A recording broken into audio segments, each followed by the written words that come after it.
Hello everyone, welcome to this lecture on relations.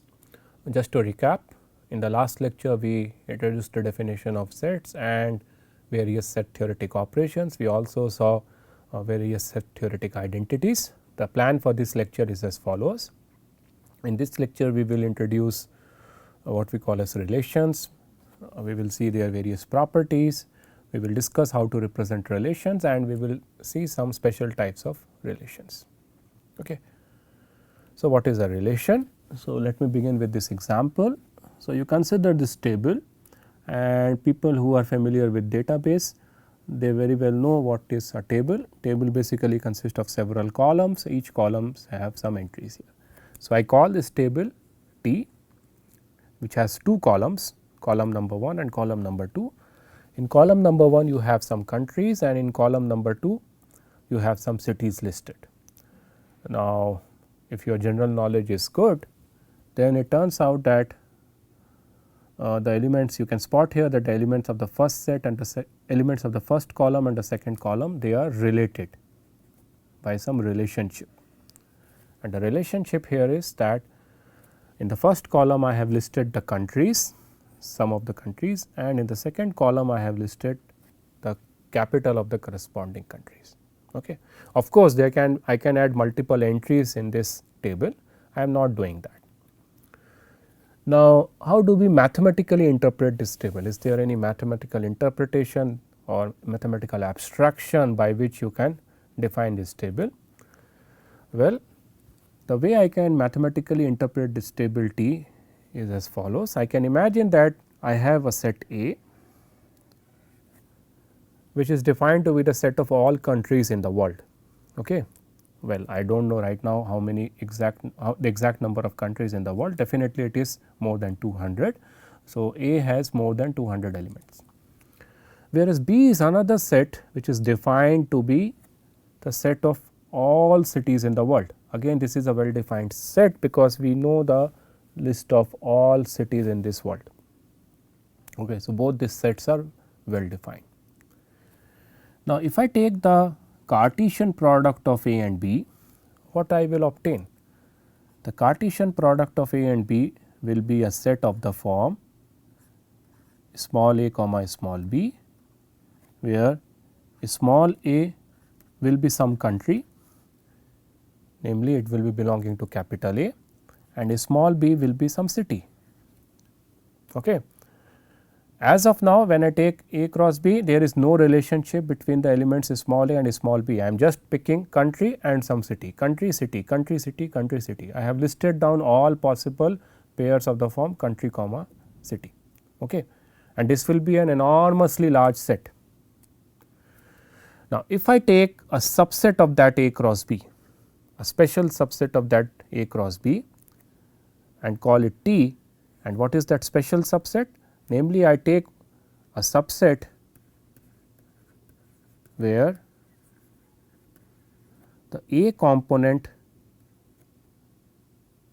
is a country and B component will be the capital. Okay. And if I take only components or pairs of the form A cross A comma B of this form, where A is the country and B is the capital, and list down all such A comma B pairs, I obtain this table T. So, you can imagine that this table T here is nothing but a special subset of A cross B. Okay. So, to demonstrate, my A cross B could be also consisting of elements of the form Afghanistan comma New Delhi. It will also have elements of the form India comma Cairo and so on.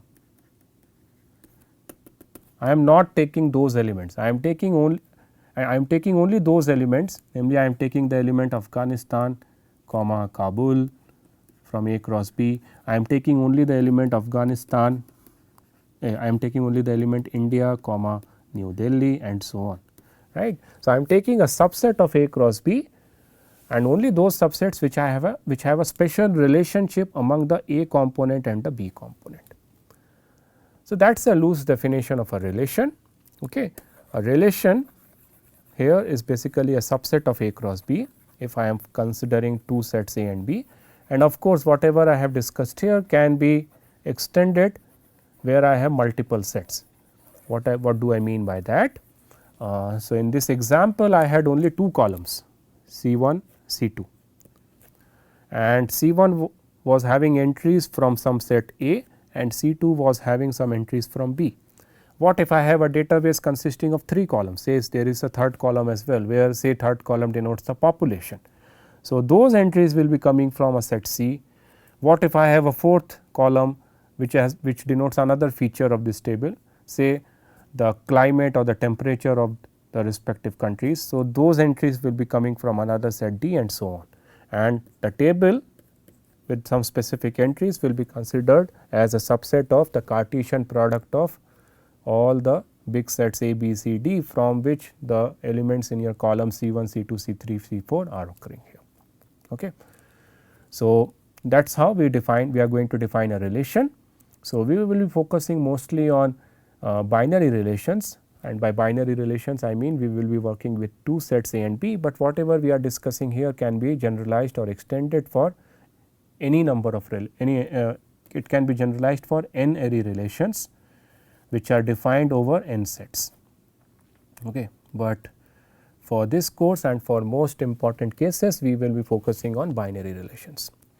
So, how do we define a binary relation? So, we are given 2 sets here, call them A and B, and they need not be different. I stress here they can be same. The definition does not say that they have to be different sets, because we are defining a relation on in an abstract fashion. Then a binary relation from A to B is a subset of A cross B. Okay. So, I have highlighted the term from A to B by a different color because the order of the relation matters. So, if you are defining a relation from A to B, then the relation should be a Cartesian product of A cross B, whereas if your relation is from B to A, then that relation should be a Cartesian product of B cross A, or it should be a Cartesian product of B and A, right. It should be a subset of B cross A. Okay. So, the order matters here a lot. Okay. Now, when I say a subset, my relation R could be empty as well. That means my table could have 0 entries, that is also possible, that is also a valid table. Okay. So, it is not necessary that a relation always should have at least one element of the form A cross A comma B, it could be empty as well. Okay. So, we use some notations here when dealing with relations. So, if the element A comma B belongs to the relation R, then I will be often writing this expression. I will be saying A followed by capital R followed by B to denote that A is related to B. Whereas, if the element A comma B does not belong to the relation R, then I will strike off R in this expression. Okay. So, as I said here, when I am defining the binary relation, my sets A and B could be same, they could be different. So, I can define a relation from the set to itself. So, let me demonstrate this. So, imagine I have a set A consisting of the elements 1, 2, 3, 4, and I define a relation R consisting of all elements of the form A comma B, where both A and B are from the set A such that A divides B. Okay. So, basically I am defining a relation over A cross A. So, A cross A here will have many elements here, it will have 1 comma 1, it will have 1 2, 1 3, 1 4, it will have the elements 2 1, 2 2, 2 3, 2 4, 3 1, 3 2, 3 3, 3 4, and 4 1, 4 2, 4 3, 4 4. So, I will be taking only those subsets those components A comma B from this collection A cross A, where the first component A divides the second component B. Okay. So, it turns out that I will be taking only 1 comma 1, because 1 divides 1, I will be taking 1 comma 2, I will be taking 1 comma 3, I will be taking 1 comma 4, but I will not be taking 2 comma 1 in the relation R, because for 2 comma 1 A is 2, B is 1, and 2 does not divide does not divide 1. I will be taking 2 2, but I will not be taking 2 3 because 2 does not divide 3. I will be taking 2 4 and so on. So, the elements of the relation R are listed down here. I could define another relation. I could define a relation R prime consisting of all A comma B such that A is less than B. That is another relation, and that will be consisting of other pairs. It might be consisting of other pairs different from the pairs which you have listed down in R. So, it depends upon the property which you need, which you want to be satisfied by the elements of the relation that defines the tuples or the pairs which will be present in that relation. So, now an interesting question is that if you have a binary relation defined from the set A to B, how many such binary relations you can define? Can I define any number of binary relations, or is there an upper bound on the maximum number of binary relations that I can define? Namely, how many tables I can form with 2 columns, where the first column can take entries from the set A and the second column can take entries from the set B. Okay. Well, it turns out that I can form 2 to the power mn number of relations, binary relations, provided A has m number of elements and B has n number of elements. And this simply comes from the observation that you take any relation R, it is nothing but a subset of A cross B, right. So, you have this bigger set A cross B consisting of all elements of the form small a comma small b, where small a is from A and small b is from B. You pick any subset of this A cross B, that gives you a relation. Okay. So, the number of relations, binary relations, is nothing but how many different subsets of A cross B you can form. Namely, the cardinality of the number of relations will be same as the cardinality of the power set of A cross B. And what will be the power set of A cross B? So, you recall the theorem that we proved in the last lecture. In the last lecture, we proved that if the cardinality of a set S is n, then the cardinality of power set is 2 power n. There will be 2 power n subsets of a set consisting of n elements. Now, what will be the cardinality of A cross B? Well, the cardinality of A cross B will be m times n. Why? Because it is the collection of all A comma B pairs where A is from capital A. So, how many different values of small a you can have? M. And how many different values of small b you can have? N, right. So, you have m times n number of A comma B pairs which will be present in A cross B. Okay. So, your cardinality of A cross B is m n, and that means the number of subsets of A cross B that you can form is 2 power m times n. That means, these 2 power m times n is the maximum number of tables that you can form with 2 columns, where the first column takes entries from the set A and the second column takes the entries from the set B. Okay.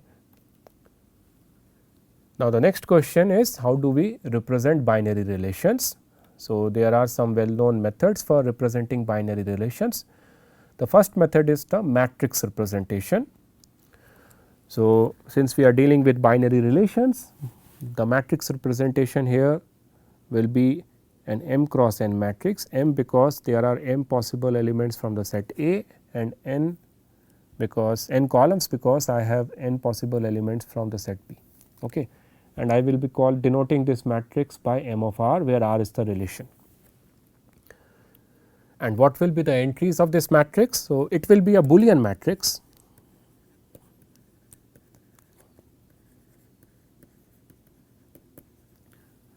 Where the I comma, where the entry number ith row and jth column will be 1, provided the element a I comma b j is present in the relation R. So, what I am saying here is that imagine you have constructed a table or a relation R. Okay. So, it will be either consisting of 0 number of rows or some number of rows, and each row will have 2 columns. So, if you have a row where an element a I is present in the first column and b j is present in the second column, that means you have a I comma b j present in the relation R. Then in the matrix representation, what you will do is you will go to the I comma jth, ith row and jth column, and you will put a entry 1. Whereas, if the entry number a I comma b j is not there in your database or the relation R, if it is not present, then the ith row and jth column entry will become 0. That means, you want to denote there that the element a I is not related to the element b j as per your relation R. Okay. So, that is the matrix representation. So, if I want to now look back into the question that how many binary relations I can form, well, it turns out to the answer for how many different or distinct Boolean matrices of dimension m cross n you can construct, because each Boolean matrix will correspond to one binary relation. You can't have 2 different relations or 2 different tables represented by the same Boolean matrix, that is not going to happen. Okay. So, this is the matrix representation for representing a relation. We have this another representation which we call as the directed graph representation.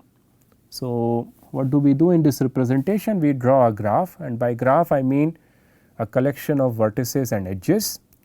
The vertices will be the nodes A1, A2, AM,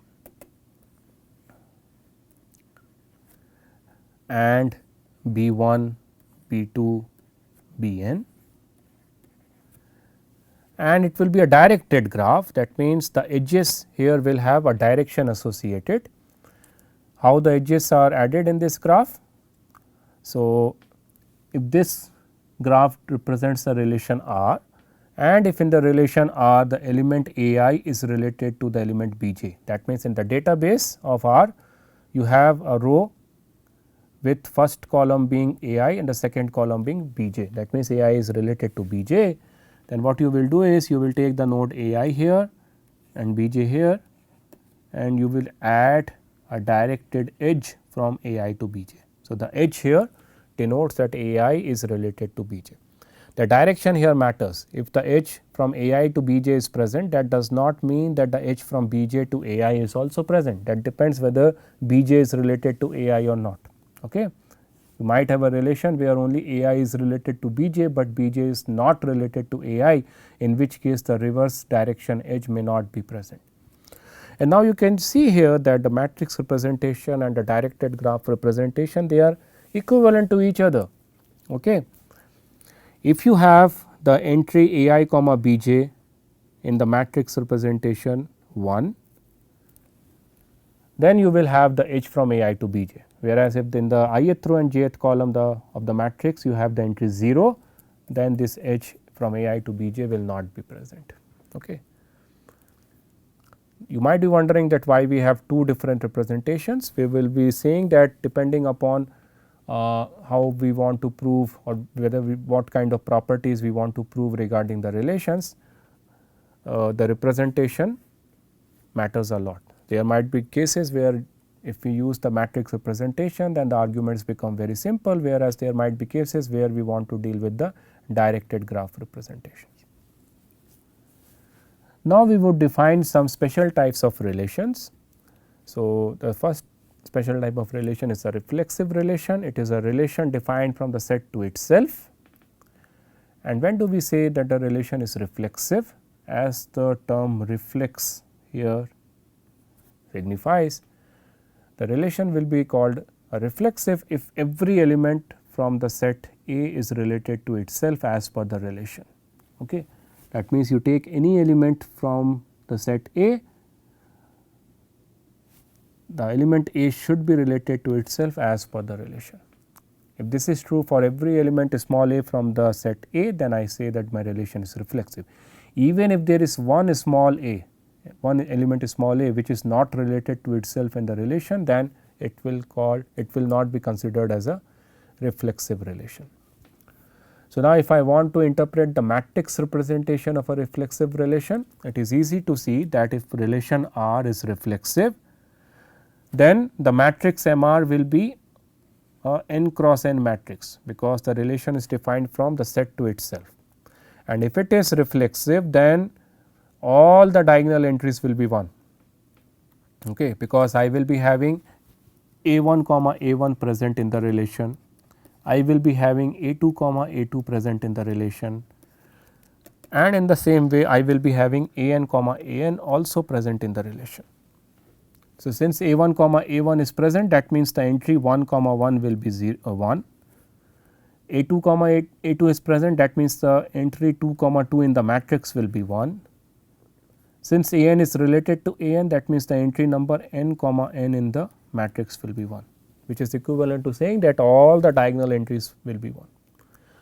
There might be additional entries in the relation apart from these reflexive entries, that is also fine. The definition of the reflexive relation says that you only want the guarantee that every element from the set A should be related to itself as per the relation. There might be other elements which are related to the elements of A as per the relation R. I does not care about those elements.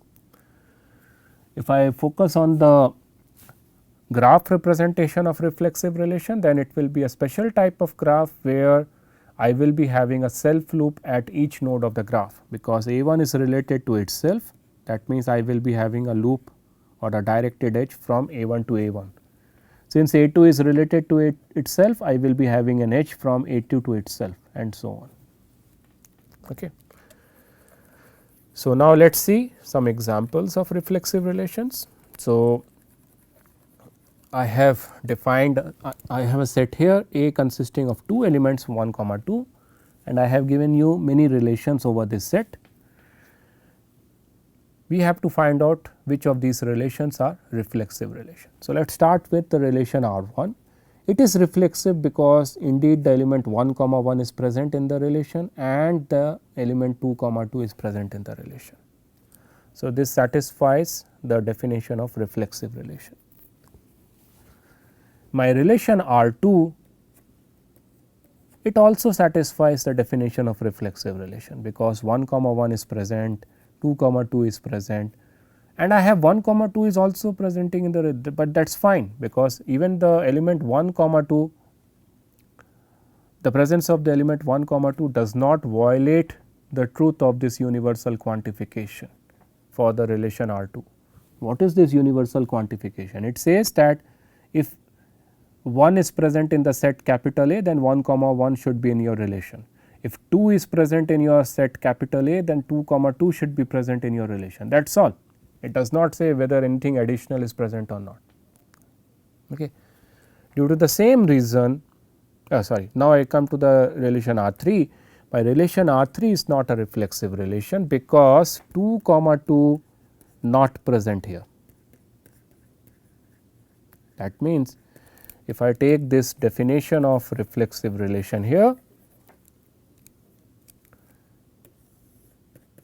this universal quantification is not true, because indeed I have an element 2 in my set capital A, namely 2 is present in A,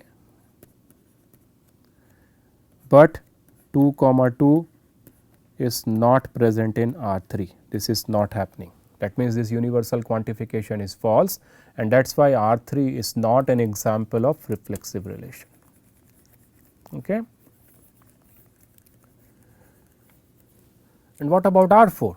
Again, R4 is not a reflexive relation over A, because I have 1 present in A, but 1 comma 1 is not present in R4. Okay. So, sorry, there, if I consider this implication is false, because 1 is present in the set A, but 1 comma 1 is not present in R4, because R4 is empty. In the same way, 2 is present in A, but 2 comma 2 is not present in R4. That means, this implication is also false, and since this both the implications are false here, this universal quantification for this relation R4 is not true. That is why relation R4 is not an example of reflexive relation.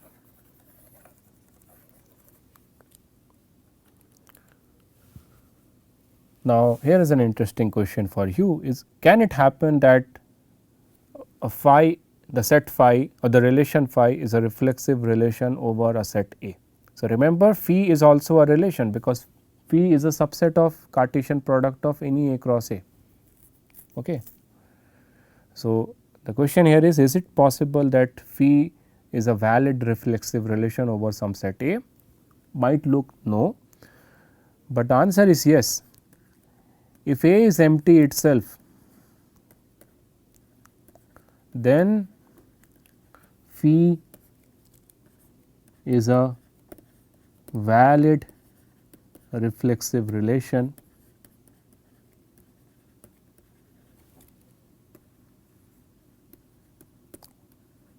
over A. This is because if A is phi, then A cross A will also be phi, and the universal quantification which is there in the definition of reflexive relation will be true for the relation R equal to phi. So, you take R equal to phi. So, remember phi is always a valid subset of A cross A, and for the relation R equal to phi, this universal quantification is true for A being phi, because the definition says for every small a belonging to phi, but no element belongs to phi. So, vacuously this implication will be true for the relation R equal to phi. Okay. So, we can have phi as a valid reflexive relation, provided the set over which the relation is defined is an empty set. But if A over which the relation is defined is non-empty, then phi can never be a valid reflexive relation. Now, let us define another special relation defined from the set to itself, which is called as the irreflexive relation. And requirement here is that you need that no element should be related to itself in the relation. That means, you take any element small a from the set capital A. Okay. So, this universal quantification is over the domain is the set big A. You take every element small a from the domain or the set big A comma A should not be present in the relation, or the element A should not be related to itself. Okay. So, it is easy to see that if your relation R is irreflexive, then none of the diagonal entries should be 1 in the relation. So, the matrix for your irreflexive relation will be an n cross n matrix, because the relation is defined from the set A to itself, and A1 comma A1 is not there in the relation. That means, the entry number 1 comma 1 in the matrix will be 0. Similarly, A2 comma A2 is not there in your relation. That means, the entry number 2 comma 2 in your matrix will be 0, and so on. That means, the diagonal entry will be just consisting of zeros, or equivalently in terms of the graph representation, no self loops will be presented, because A1 will not have any directed edge from its to itself, A2 will not have any directed edge to itself, and so on. Okay. So, again let me demonstrate reflexive relations here. So, my set A is 1 comma 2, and I have taken the same 4 relations here. It turns out that relation R1 is not irreflexive, because you have both 1 comma 1 and 2 comma 2 present. Similarly, R2 is not irreflexive. R3 is also not irreflexive, because you have 1 comma 1 present here, whereas R4 is a valid irreflexive relation, because no element of the form A comma A is present in R4. Now, it might look that any relation which is reflexive cannot be irreflexive, or vice versa, but or equivalently, can we say that is it possible that I have a relation which is both reflexive as well as irreflexive defined over the same set A? Well, the answer is yes, because if you consider the set A equal to empty set, and if you take the relation R, which is also the empty relation, that is only relation possible over an empty set A, then this relation R is both reflexive as well as irreflexive. It is reflexive because at the first place there is no element present in your set big A, and hence there is no chance of existence of any A comma A present in the relation R equal to phi. And due to the same reason, since no element is present in the set big A, you do not need any A comma A to be present in R. Okay. So, the relation R equal to phi satisfies the implication, this universal implication given in the definition of reflexive relation as well as irreflexive relation vacuously. So, we can have a relation defined over a set which can be simultaneously reflexive and irreflexive, and that can happen in the special case when the set is an empty set. If A is non-empty, then definitely you can't have a relation which is both reflexive as well as irreflexive. Okay. Now, let us define symmetric relations. So, this relation is defined, can be defined from a set A to B, where B is might be different from A. Okay. So, the relation is from A to B and we say it is symmetric. So, as the name suggests, symmetric, we want here the following to hold. Whenever A is related to B as per the relation R, we need that B also should be related to A, and that is why the term symmetric here. And of course, this universal quantification is A belonging to the domain of A is capital A and the domain of small b is capital P. Okay. Okay. I stress here, this does not mean that you need every element of the form A comma B and B comma A to be present in the relation R. This is an implication. The implication here says that if A comma B is present in R, then only you need B comma A to be present in R. If A comma B is not present at the first place in the relation, then I do not care whether B comma A is there or not. Okay. I do not need B comma A to be present. So, the implication puts the restriction that this condition should be there, should be true only if A comma B is there in the relation. So, it is easy to see that the matrix for a symmetric relation will always be a symmetric matrix, because if you have AI related to Bj, that means the I comma jth entry will be 1, and since my relation is symmetric, that means I will also have Bj comma Ai to be present. That means if I take the transpose of the MR, then in the jth row and ith column the entry will be 1. Okay. Equivalently, in terms of directed graph representation, if I have a directed edge from the node Ai to Bj,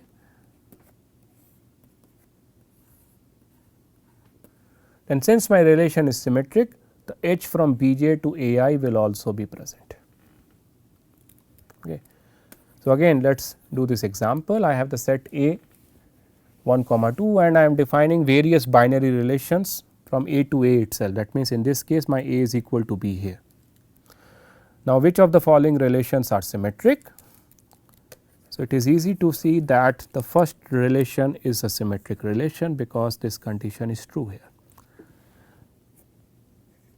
I can say that since 1 comma is 1 is present in the relation, I also have 1 comma 1 which can be interpreted as B comma A also present in the relation. Due to the same reason, since 2 comma 2 is present in the relation, which can be interpreted as A being 2 and B being 2, I also have B comma A present in the relation. Similarly, the relation R2 is a symmetric relation.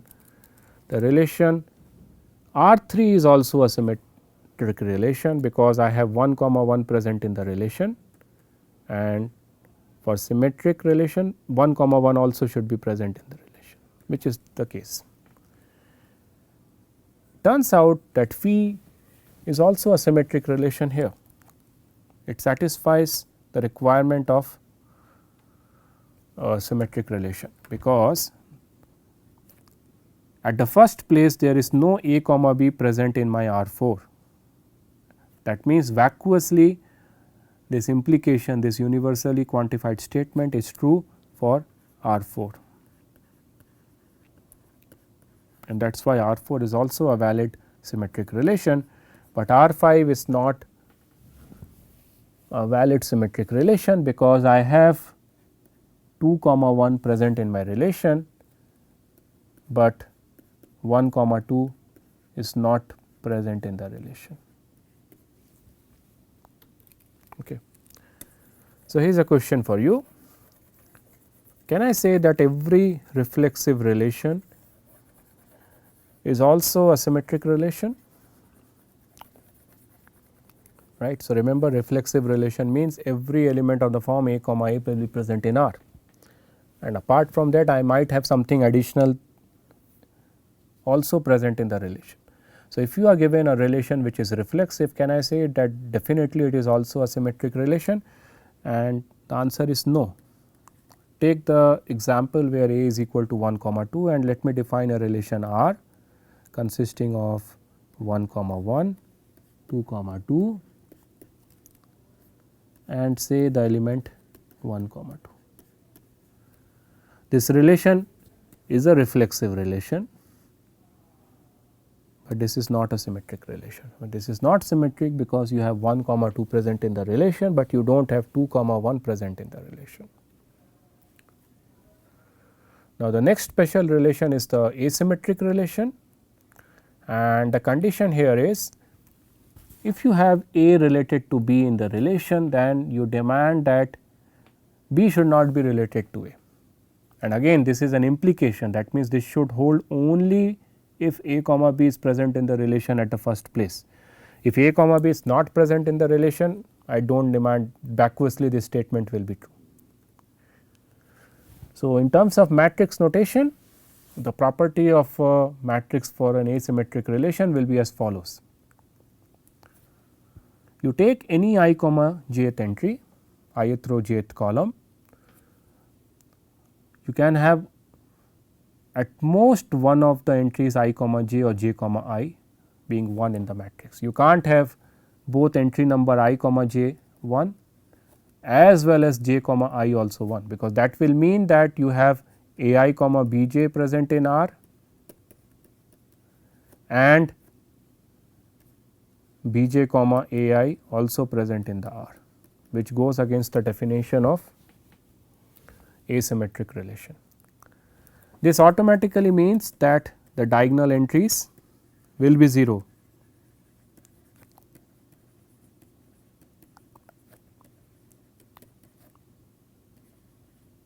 Okay. Because if you have a comma a present in the R, then that violates the universal quantification here, that serves as a counter example, because you have a comma a present in the R, and this a comma a can be treated as again a comma a with a and b. So, here both a and b are playing the role of, here a only is playing the role of both a as well as b. So, you have a comma b as well as b comma a both present in this relation R, and that serves as a counter example for this universal quantification, and hence your relation will not be asymmetric. So, none of the diagonal entries will be 1.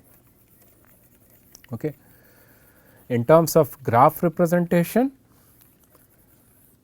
if you take any pair of nodes a I comma b j, then either you can have at most one edge. That means, you can have either the edge from a I to b j or from b j to a I, or no edge between a I or b j, right. So, this is a wrong statement here. So, either edge a I to b j or b j or no edge,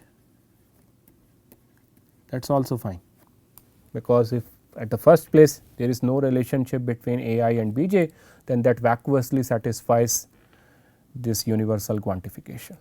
Okay. So, again here are given here I am taking A and B to be the same sets and I have given you some relations. So, let us see which of these relations are asymmetric. The first relation is not symmetric because you have A comma B as well as B comma A, namely 1 comma 1 being present in this relation, which serves as both A comma B as well as B comma A. You do not due to the same reason R2 is also not an asymmetric relation because you have both A comma B as well as B comma A present here. Some A and B is there for which this universal quantification is not true. Your relation R3 is also not asymmetric because you have A comma B here present as well as B comma A also present. Whereas the relation R4 is an asymmetric relation over this set A because at the first place there is no A comma B present in this relation R4. So, R4 vacuously satisfies this universal quantification and R5 is also an asymmetric relation because you have only A comma B present in this relation, but no B comma A. Okay. Now, the next special relation is antisymmetric relation and the requirement here is the following. You want that if both A B and B A are present in your relation, that means if you have a case where an element A is related to B and B is also related to A, then that is possible only if A is equal to B. Contrapositively, if A is not equal to B, okay, then you can have either A comma B present in the relation or B comma A present in the relation or none of them being present in the relation. Okay. That means, for distinct elements you can't have simultaneously A related to B as well as B related to A. That is what is the interpretation of this condition. So, in terms of matrix properties, if you focus on ith row and jth column where I and j are distinct, then only one of those entries can be 1. Of course, both of them can be 0, that is also fine because that means that neither A is related to B or nor B is related to A. The condition demands that if at all A and B and B and A are both present in the relation, then that is possible only when A and B are same. If they are different, then you can't have both A comma B as well as B comma A present in your relation. In terms of graph theoretic properties, if you have two distinct nodes AI and BJ, then you cannot have an edge simultaneously from AI to BJ as well as from BJ to AI. That is not allowed. Well, it is fine if you have no edge between these two nodes, that satisfies this that does not violate this universal quantification. Okay. So, here are some examples.